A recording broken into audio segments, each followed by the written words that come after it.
जय श्री कृष्ण दोस्तों। हर हर महादेव। कैसे हैं आप सब? स्वस्थ और सुरक्षित होंगे।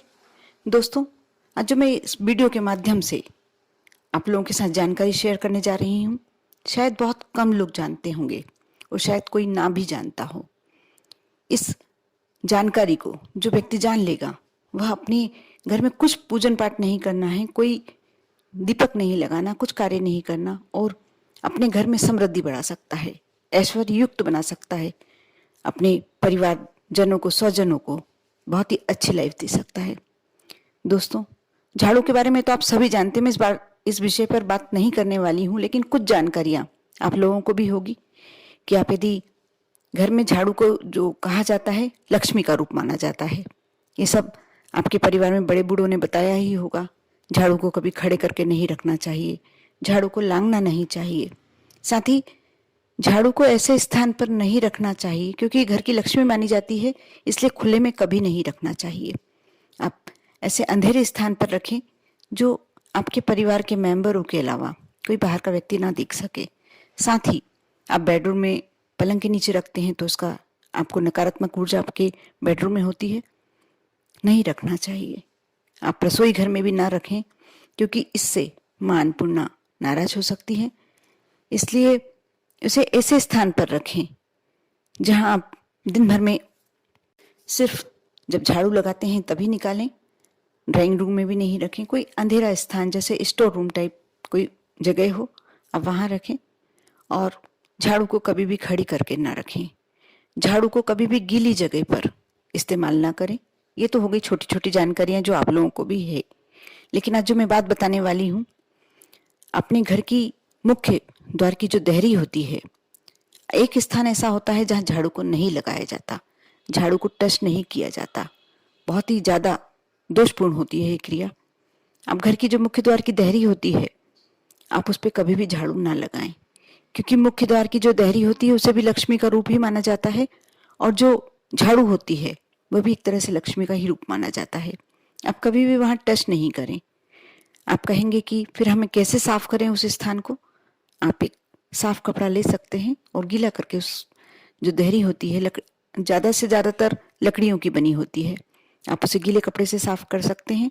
नहीं तो आप सूखे कपड़े से भी साफ कर सकते हैं, लेकिन कोशिश बनते, यदि मैट भी आती है तो आप थोड़ा सा ध्यान, कुछ दिन तक आपको लगातार ध्यान देने की आवश्यकता होगी अवश्य।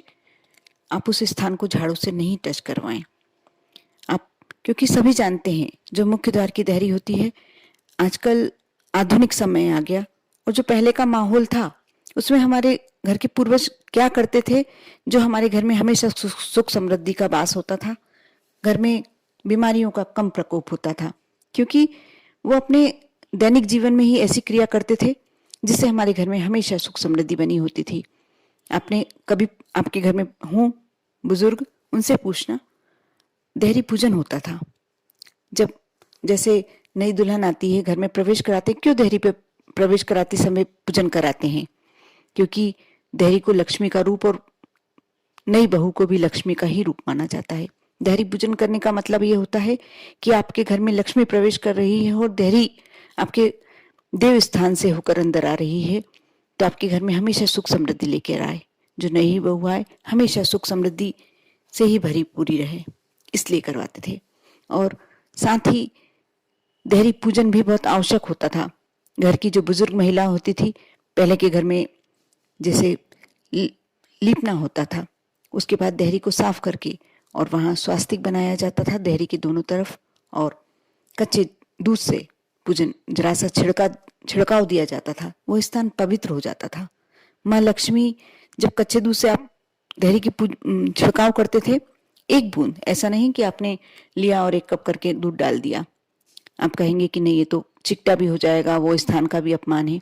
ऐसा नहीं है, सिर्फ 1-2 छींटे कच्चे दूध के आप देहरी पर छींटे, जिससे कितनी चींटियां वहां देखना, जैसे ही आप 1-2 छींटे डालेंगे, साइड में ऐसी जगह डालें जहां यदि चींटियां हो जाती है तो आपके पैरों से नहीं मरे। आप 1-2 छींटे जब कच्चे दूध के डालते हैं उस स्थान पर, कितनी चींटियों का आप भंडारा रोज नहीं कर सकते हैं, ये बात बिल्कुल तय है। लेकिन जब आप 2-3 बूंद वहां कच्चे दूध का छिड़काव करते हैं, वहाँ काली रंग की चींटियां निकलकर उस दूध का ग्रहण कर लेती हैं। यही मान लीजिए कि किस रूप में आपके यहाँ देव आकर आपको आपके घर में भोग लगा गए, ये मानकर चलिए आप। और जैसे ही दूध समाप्त होगा, उस स्थान पर दूध सूख जाएगा या जब चींटियां उसको ग्रहण कर लेंगी, चींटियां अपने आप वहां से चली जाएंगी। थोड़ा सा ध्यान रखने की आवश्यकता है बस, और कुछ विशेष नहीं करना। साथ ही दोस्तों एक बात और मैं बहुत ही विशेष बात करने वाली हूँ। जैसे आजकल चलन में आ गया है कि जब आप कोई सामग्री लेते हैं तो आप अपनी देहरी के अंदर खड़े हुए रहते हैं और सामग्री देने वाला, जैसे दूध वाला आया, आपने अपना बर्तन आगे कर दिया, वह गया और नाप कर ला दिया। या कोई सब्जी वाला आया, आपने बोल दिया ये वाली सब्जी तोल दो, दे दो, और सामने वाले ने तोला और दे दिया। यदि आपको कोई बाहर की सामग्री बुलाने की इच्छा है, आपने किसी से बुलाई और बाहर आप अंदर खड़े हुए हैं, देहरी के अंदर, और देने वाला घर के बाहर खड़ा हुआ है, देहरी के बाहर, आपने ली और अंदर आ गए, नहीं, ये क्रिया एकदम गलत है। क्योंकि एक तरह की शक्ति, जब कहते हैं कि शक्ति दो प्रकार से होती है, वही शक्ति आपको बढ़ा भी सकती है, आपको पॉजिटिव वे में भी ले आ सकती है, और वही शक्ति आपको नेगेटिव वे में ले आ सकती है। अब सीधा साधा एक मैं उदाहरण देना चाहूंगी कि जैसे अग्नि, वही अग्नि आपका भोजन बनाती है, आपके परिवार के सभी सदस्यों का पेट उसी अग्नि द्वारा भराता है, लेकिन जब वह अग्नि गलत रूप धारण कर लेती है तो आपके परिवार का सर्वनाश भी कर सकती है। घर में कई देखा है कि गैस जला रहे हैं, कोई दुर्घटना हो गई, आग लग गई, घर का परिवार पूरा समाप्त हो गया। नहीं, इसलिए थोड़ा सा ध्यान रखना है कि अपने को पॉजिटिव वे में लेना है। हर शक्ति को आप कोशिश करें, जब आप अंदर से, देहरी के अंदर से कोई सामग्री लेते हैं, बाहर वाला देहरी के बाहर से सामग्री देता है, वह क्रिया गलत होती है। या तो आप स्वयं देहरी के बाहर जाएं और लेकर आएं, या जो भी व्यक्ति देने आया, यदि वह व्यक्ति आपका परिचित व्यक्ति है तो आप उससे देहरी पार करके वह सामग्री लें। यह बहुत ही जरूरी क्रिया है। आप इसको नहीं समझेंगे शायद, लेकिन करेंगे, जब कर कर देखेंगे तब आपको समझ में आएगा।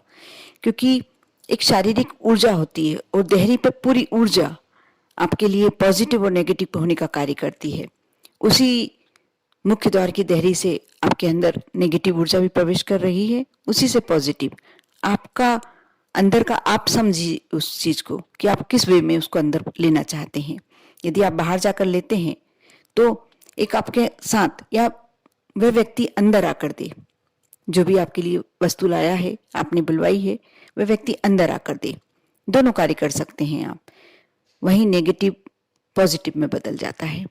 आपको शायद हो सकता है इन बातों पे विश्वास ना हो, लेकिन बहुत ही मूलभूत बातें हैं ये। आप किसी अपने घर के बड़े व्यक्ति से पूछ कर देखना, इन बातों में कितना विश्वास है और कितना विश्वास करना चाहिए। ये बहुत जरूरी बातें हैं और अधिकांश व्यक्ति इन बातों के बारे में जानता ही नहीं है।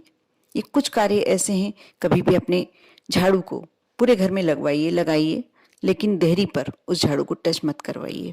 उस देहरी को यदि आपको साफ ही करना है तो आप अपने तरीके से कपड़े से साफ करें या और कुछ वस्तु से साफ करें, लेकिन जिससे पूरा घर का कचरा साफ कर रहे हैं उसे मुख्य द्वार की देहरी पे आपको नहीं लगाना चाहिए। और साथ ही जब भी कोई वस्तु आप लेते हैं, आप स्वयं जाके देहरी के बाहर जाकर लें, या जो व्यक्ति देने आया है उसे अंदर बुला कर लें। ऐसा नहीं कि आप अंदर खड़े हुए हैं और देने वाला बाहर खड़ा हुआ है और आपने सामग्री झेल ली।